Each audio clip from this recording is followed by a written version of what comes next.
On part du postulat qu'on veut le 0,01% du marché, vraiment de la crème de la crème. Pour ça, on ne peut pas du tout trouver, statistiquement, je veux dire, le 0,01% du marché si on a 10 personnes qui appellent au formulaire. Donc la première chose, c'est d'écrire une fiche de poste claire, avec des expectations, des attentes extrêmement claires, en disant voici ce qu'on attend de vous, on en attend beaucoup, mais par contre on va vous donner aussi beaucoup en termes d'évolution, de perspective, de rémunération, beaucoup plus que le marché, mais il faut effectivement être très très bon.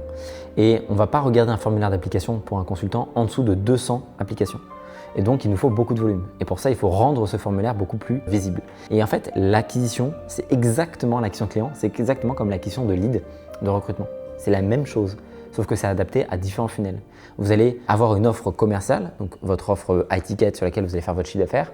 Vous allez avoir votre offre de recrutement sur laquelle vous allez recruter. Un truc super oublié, on va dire, sur le marché français, c'est que votre offre de recrutement est limite plus importante que votre offre commerciale, puisque c'est celle qui va déterminer la qualité des personnes qui vont travailler pour vous.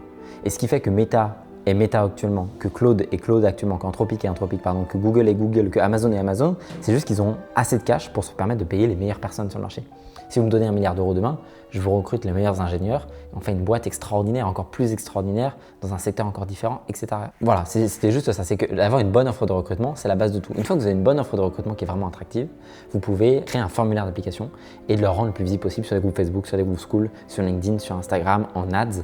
Et donc là, on va faire en sorte d'avoir au moins 200 applications. De ces applications-là, on va en filtrer une bonne partie, on va prendre une première vague d'interviews, on va ensuite faire une seconde vague d'interviews et ensuite une troisième vague d'interviews. Et de cette troisième vague d'interviews, on va déterminer une période d'essai avec un ramp-up d'onboarding sur 4 semaines et on va tester à quel point ils sont pertinents, on va les challenger sur des situations particulières et on va les mettre en place au sein de The Ecosystem.